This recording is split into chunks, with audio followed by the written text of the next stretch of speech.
আপনি যদি প্রকৃত আশিকে রাসূল হন, প্রত্যেক সোমবারে রোজা রাখার মাধ্যমে নবীর জন্মদিনের খুশি পালন করেন, নিজের মন গড়া পদ্ধতিতে 12 রবিউল আউয়াল ঈদ মিলাদুন নবী পালন করার মাধ্যমে রাসূলুল্লাহ সাল্লাল্লাহু আলাইহি ওয়াসাল্লাম 12 রবিউল আউয়াল জন্মগ্রহণ করেছেন, এটা প্রসিদ্ধ মত।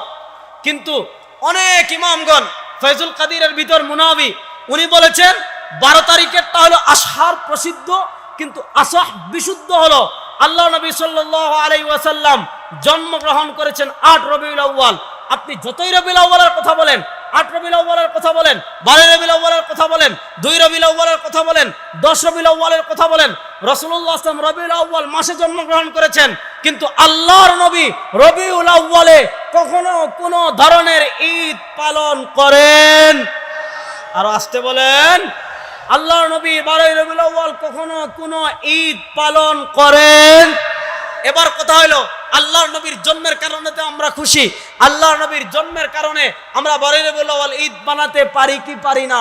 আল্লাহর নবী বলেন, আমার উম্মতেরা শুনো, লা তাত্তাখিযু ইয়াওমান ঈদা ওয়া লা তাত্তাখিযু শাহরান ঈদা। আল্লাহর নবী বলেন, আমার উম্মতেরা নিজেদের পক্ষ থেকে কোনো দিনকে ঈদ বানায়ো। আর আসতে বলেন, নিজেদের পক্ষ থেকে কোনো দিনকে ঈদ বানায়ো। দেখেন কত জঘন্য কথা এগুলো। আমি একটা দলিল দিই, এটা দিয়ে আলোচনা শেষ করবো, মনোযোগ দিয়ে শুনেন। আপনি বা ঈদে মিলাদুন নবী পালন করবেন, আপনার ব্যাপার, কিন্তু আপনি আমাদেরকে আবুল আহাবের সাথে মিলাইয়েন না, আমাদেরকে কি করেন না। বলে কি, দেখেন কি যুক্তিতে। রাসূলুল্লাহ সাল্লাল্লাহু আলাইহি ওয়াসাল্লামের চাচা ছিল আবুল আহাব, বলেন না কে? আবুল আহাবের তো তাব্বাত ইয়াদা আবি লাহাবিম আছে না, তাব্বাত ইয়াদা আবি লাহাবিম ওয়া তাব মা আগনা আনহু মালুহু ওয়া মা কাসাব।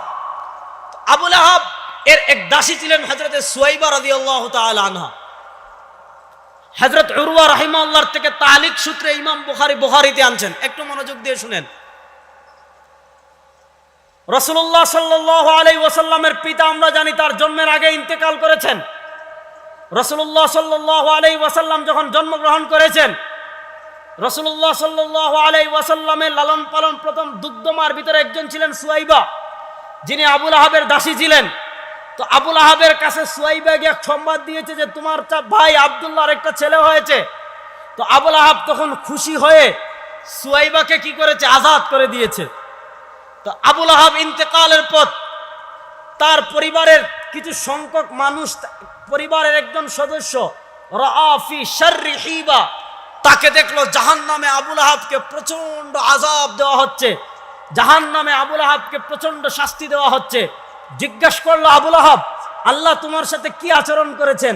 আবুল আহাব বলে, আমার কোনো অবস্থা নাই, আমার অবস্থা কোনো অবস্থা নাই, আমাকে খুব আযাব দেওয়া হচ্ছে, আমার খুব শাস্তি দেওয়া হচ্ছে। ইল্লা ইন্নী সুকিতু ফি হাদিহি বিইতাকাতি সুয়াইবা। রাসূলুল্লাহ সাল্লাল্লাহু আলাইহি ওয়াসাল্লাম মুহাম্মদের সংবাদ, জন্মের সংবাদ যখন আমাকে সুয়াইবা দিয়েছিল, তখন আমি আবুল আহাব সুয়াইবাকে এই আঙ্গুলের ইশারায় আজাদ করেছিলাম। ওই যে আমি আঙ্গুলের ইশারায় মুহাম্মদকে আজাদ করেছিলাম, প্রত্যেক সোমবার যখন আসে আমার আঙ্গুলের মাথা দিয়ে এক প্রকারের পানি বের হয়, ওই পানি যখন আমি চুষি আমার একটু আরাম অনুভূত হয়। এটা হলো ঈদে মিলাদুন নবীর সবচেয়ে বড় দলিল। আর আমাদের বিপক্ষে গালিগালাজের একটা বড় হাতিয়ার হইল এই হাদিস, যে দেখো রাসূলুল্লাহ সাল্লাল্লাহু আলাইহি ওয়াসাল্লামের জন্মে আবুল আহাব খুশি হয়ে তার দাসী আজাদ করার কারণে যদি তার আযাব মাফ হয়, তাহলে আমরা ঈদে মিলাদুন নবী পালন করলে আমাদের সওয়াব হবে, অবশ্যই হবে। ঈদে মিলাদুন নবী আমরা আবুল আহাব যদি ঈদে মিলাদুন নবী পালন করার কারণে, রাসূলুল্লাহর জন্ম পালন করার কারণে জাহান্নামে তার আযাব লাঘব হয়, তাহলে আমরা ঈদে মিলাদুন নবী পালন করতে সমস্যা কোথায়? এটা বুঝার দরকার আছে না নাই? একটু মনোযোগ দিয়ে শুনেন। আবুল আহাব এর দাসী ছিলেন সুয়াইবা। আবুল আহাবের দাসী ছিলেন, সবাই বলেন, আবুল আহাবের দাসী ছিলেন সুয়াইবা রাদিয়াল্লাহু তাআলা আনহা।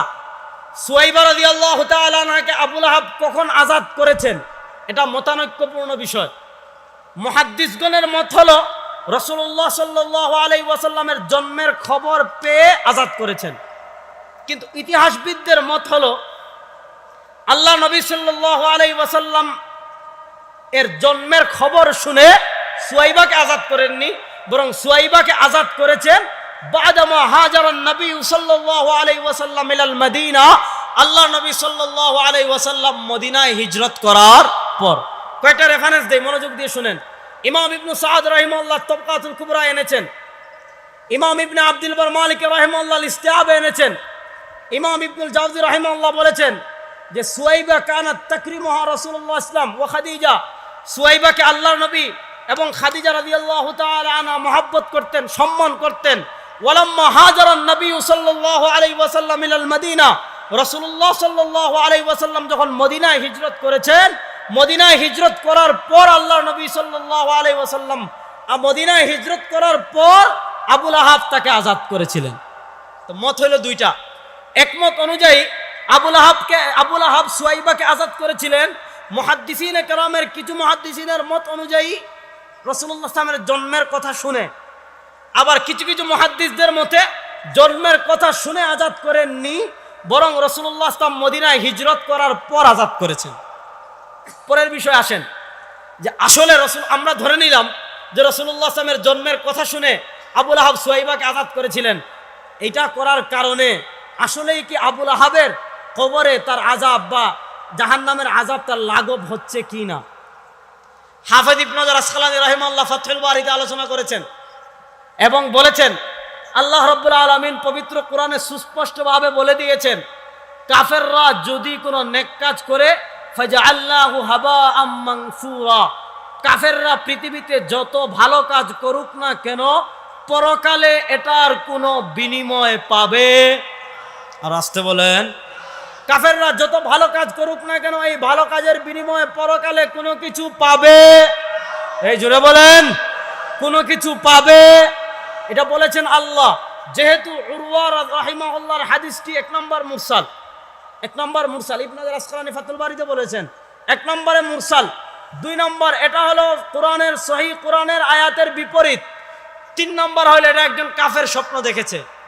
আর স্বপ্ন কখনো শরীয়তের দলিল, আর আসতে বলেন এই মৌলিক জিনিসটা বুঝেন, স্বপ্ন কখনো শরীয়তের দলিল, স্বপ্ন দিয়ে কোনো ইবাদত প্রমাণ করা যাবে। স্বপ্নটা জাস্ট একটা সুসংবাদ। আপনি যদি ভালো স্বপ্ন দেখেন আল্লাহর নবী বলেছেন এটা সুসংবাদ, আর খারাপ স্বপ্ন দেখলে 3 বার থুতু ফেলবেন, আল্লাহর কাছে আশ্রয় চাইবেন। স্বপ্ন কখনো দলিল, কথা বলেন না কেন, স্বপ্ন কখনো দলিল। এজন্য আবু লাহাবকে কে স্বপ্ন দেখেছে, এই স্বপ্ন দিয়ে কখনো ঈদে মিলাদুন নবীর পক্ষে দলিল দেওয়া যাবে। আর আসতে বলেন, একটু জোরে বলেন না, স্বপ্ন দিয়ে কখনো ঈদে মিলাদুন নবীর পক্ষে দলিল দেওয়া যাবে। প্রথম কথাটা বুঝেন, ইসলামের প্রথম 700 বছর ঈদে মিলাদুন নবী নামে কোনো ঈদ ছিল? এবার বলেন, প্রথম 700 বছর যে ঈদ ছিল না, এই ঈদ পালন না করলে আমরা গুস্তাখে রাসূল।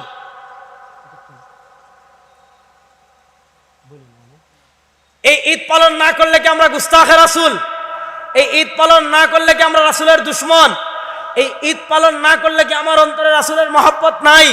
এখন এই ঈদ পালন না করলে আপনি যদি বলেন আমার অন্তরে রাসূলের মহব্বত নাই, তাহলে আমি বলবো এই ঈদ আবু বকর পালন করেননি, ওমর পালন করেননি, উসমান পালন করেননি, আলী পালন করেননি, রিদওয়ানুল্লাহি আলাইহিম আজমাইন আল্লাহর নবীর কোন সাহাবী পালন করেননি। তাহলে আপনি কি বলবেন আল্লাহর নবীর কোন সাহাবীর অন্তরে ইশকে রাসূল ছিল?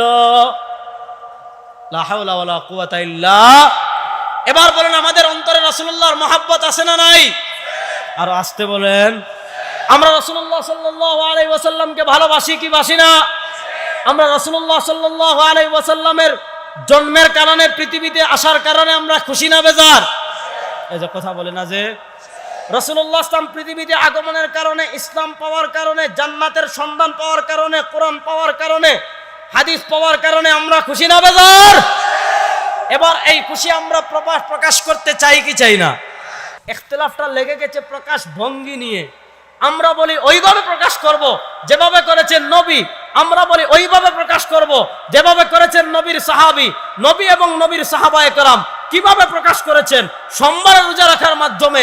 আপনি যদি প্রকৃত আশিকে রাসূল হন, প্রত্যেক সোমবারে রোজা রাখার মাধ্যমে নবীর জন্মদিনের খুশি পালন করেন, নিজের মন গড়া পদ্ধতিতে 12 রবিউল আউয়াল ঈদ মিলাদুন নবী পালন করার মাধ্যমে।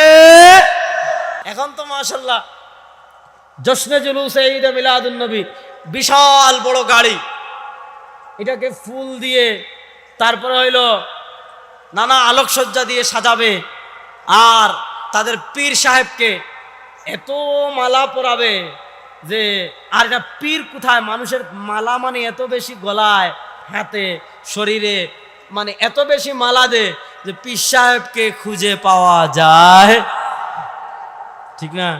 এখন আপনি গাড়িতে করে বিশাল শোডাউন দিলেন, এটার নাম কি এশকে রাসূল? এটা কি এশকে নবী না ভণ্ডামি? এই যে মানে জশ্নে জুলুসে ঈদে মিলাদুন নবী এটা শুরু হওয়ার, এটা বাংলাদেশে, এটা মেড ইন পাকিস্তান, এটা শুরু এই মানে 50 বছরও হয়নি এখনো, এটা শুরু হওয়ার এখনো কি হয়নি, 50 বছরও হয়নি। এখন ইশকে রাসূলের এটা সবচেয়ে বড় কি হয়ে গিয়েছে। এখন আপনারা তখন বলবে যে আপনি লং মার্চ করেন, আপনারা দূতাবাস ঘেরাও করেন, আপনারা মিছিল করেন, এটা করেন ওইটা করেন, আপনারা যদি এইটা ওইটা করেন তাহলে আমরা এটা ওইটা করতে সমস্যা কি? এগুলো কোনো কথা না ভাই। আমরা লং মার্চ করি, এটা কোনো ইবাদত মনে করে করি? লং মার্চ এটা সাময়িক একটা বিষয়। যেহেতু বাংলাদেশে ইসলামী আইন নাই, বাংলাদেশে কি ইসলামী হুকুমত আছে? আর আসতে বলেন, বাংলাদেশে ইসলামী খিলাফত আছে? বাংলাদেশে ইসলামী আইনও নাই, ইসলামী হুকুমতও নাই, ইসলামী খিলাফতও নাই। এখন এটা একটা গণতান্ত্রিক দেশ। এখন গণতান্ত্রিক দেশে এটা হলো মানুষের প্রতিবাদের একটা ভাষা। তা আমরা প্রতিবাদ করার জন্য বাধ্য হয়ে এগুলো করি। যদি ইসলামী আইন থাকতো, ইসলামী হুকুমত থাকতো, আর বাংলাদেশের বিচার কাজা যদি ইসলামী আইন অনুযায়ী হইতো, তাহলে কোনো নাস্তিকের বাচ্চা আল্লাহর নবীরে গালি দেওয়ার সাহস করতো? কথা বলেন না কেন?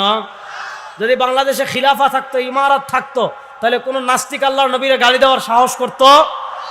ইসলামী শরিয়ায় যতগুলো স্পর্শকাতর বিষয় আছে, এই স্পর্শকাতর বিষয়গুলোর একটা হলো শাতিমে রাসূল, অর্থাৎ রাসূলুল্লাহ সাল্লাল্লাহু আলাইহি ওয়াসাল্লামকে গালি দিয়ে যদি কেউ কাফের হয়। একটু মনোযোগ দিয়ে কথাটা বুঝবেন। ফিকহের কিতাবাদিতে এই ধরনের কথাগুলো পাওয়া যায়। ফতোয়ায়ে কাজীখানে আছে, ইবনে তাইমিয়ার আস-সারিমুল মাসলুলে আছে, ইবনে আবিদিন শামী রাহিমাহুল্লাহ এই কথা লিখেছেন যে এক ব্যক্তি এই কথা বলেছে যে কানা রাসূলুল্লাহ সাল্লাল্লাহু আলাইহি ওয়াসাল্লাম তাবিলা যফর, অথবা বলেছে তাবিলা শাআর, যে আল্লাহর নবীর নখ অনেক লম্বা লম্বা, এক কথা বলেছে। ইউরিদু ইস্তিখফাফা, সে যে বলল আল্লাহর নবীর নখ অনেক লম্বা লম্বা, এক কথা কেন বলেছে? আল্লাহর নবীর সম্মান খাটো করার জন্য। যদি আল্লাহর নবীর সম্মান খাটো করার জন্য কেউ এই কথা বলে যে আল্লাহর নবীর নখ লম্বা ছিল, এই কথা বলতে দেরি, এই কুরাঙ্গার কাফের হইতে দেরি না। কথা বলেন না কেন? আল্লাহর নবীর সম্মানকে খাটো করার জন্য যদি কেউ কোনো কথা বলে, মুসলমান না কাফের? আর আসতে বলেন, দেখেন